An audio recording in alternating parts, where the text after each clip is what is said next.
From a business standpoint, I think the players are doing a very good job. They're making a lot of money. But I think that they've lost a lot of the respect for the game itself. There's no loyalty to the team. There's no loyalty to the players. There's no loyalty to the fans or the coaches. I think the bullseye has moved now. I don't think it's where it should be, but the bullseye, if the bullseye is defined as where most sports fans relate, has moved. I don't think I've moved. I think it's moved away from me. They just want the game to be runs, runs, runs. In the old days, you could go and watch a 2-1 game and be very happy seeing a great pitched defensive game in an hour 47 or 2:08 or whatever. Today, everything's 3 hours and 11 to 9, and I guess that's what they think the fans want. The game has changed dramatically. The players today are definitely bigger, stronger, faster. But I don't think that they play the game as well, and I think that universally, if you speak to the managers that had an opportunity to play during the times that I did, that pretty much come up that way. I see more guys now, if they have a hangnail, they won't play, or they won't even come to the ballpark. We might have been hurt, but we always at the ballpark. We might have went out at night and stayed out a little bit too late, and we were already ready to play. And it seemed like these guys, they go out and do whatever. I don't know what they're doing because I'm not willing, but they seem to not to care as much when they get here. But for the most part, today's guys are a little bit more brazen when they first come up. Today's game, you got to manage 9 prima donnas. You got egos to massage and soothe and satisfy. People are out there for glory. They were out there to for their own personal gains. I think that takes away from the ball game. Some of these players today don't have the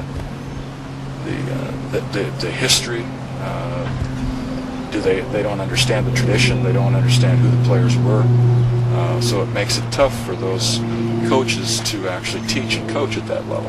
There's just, they know more names, I think, through playing saga or video games than they didn't play the sandlot or cow pasture ball quite as much. Everything's been sort of structured and organized. I don't believe that the players today, the young kids coming up, realize or go into and check out the history of the game of baseball. The players, they don't want to hear about what you did. They may respect you for what you did. Maybe they'll listen to you, but they don't want to hear about what you did. I don't know if these kids even thought about what tradition in baseball meant. They don't really have an understanding. It was never introduced as an educational part of their baseball development. Some of today's players, sort of feel like that they don't have any obligation to the fans, and they don't have any obligation to the young kids. Well, I sort of disagree with that. I think that if you're going to be a professional of any type, that you're going to be somewhat of a role model, and you're going to have people that are kids that are looking to take on your profession. You are going to be a role model of them. I don't think the ball players play as hard. They're not as tough as we were physically or mentally as far as the game goes, and I think the fans are missing that, and I think that's why I think some of the fan support has gone, because the players that they followed in the 60s and 70s, they knew that these guys would go out there if they were injured or not, and they were playing because they know that the fans were supporting them, and it wasn't about the money at all. We played the game for the love of the game. Maybe the older players follow the game a little bit more, and I think they might have felt the awe a little bit more than some of today's players feel. Some of the players that we have here, will come up and they might not even know who they're facing, yet. Even though the guy may be a, 10, 15-year veteran, and they don't even know the guy's name or know what his stats are. I feel that I had the best of times, and people often ask, do you wish that you were playing now, especially when they're making the money? No, it's because today, I don't think the players playing today will play against the number of Hall of Fame players that I had a chance to play against and with, from Lou Brox. I mean, just so many players. Ernie Banks that befriended me as a kid and as a young player. So I wouldn't trade that for anything. Played baseball to win, and there's a lot of ball players that don't do that. They play the ball to get their check. And I think that it's hurting the game. I mean, I don't like to sit up and continuously repeat this over and over again, but I just don't see the ball players playing as hard as we played. The more the media revealed these things as they became known to them, certainly the public became more aware of them. So the innocence part of it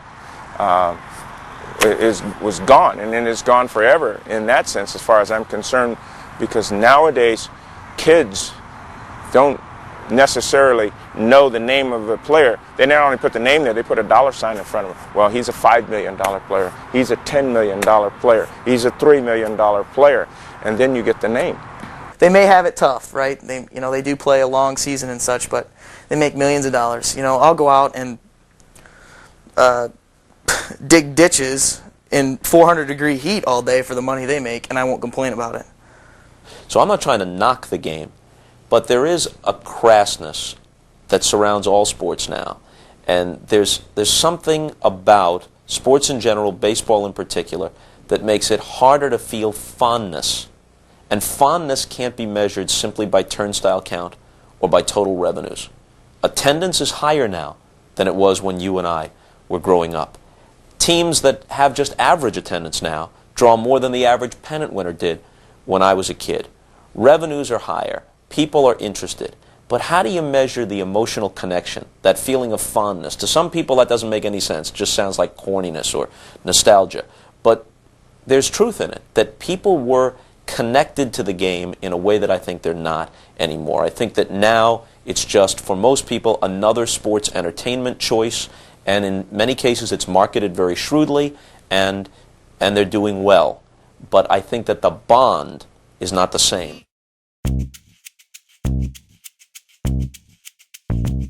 Kurt Flood was the key.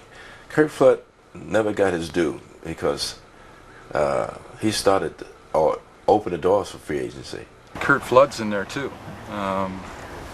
These guys are responsible, whether these players know it today or not. Once again, it's another history lesson of why they are as fortunate and why they make as much money as they do today. Had to start somewhere.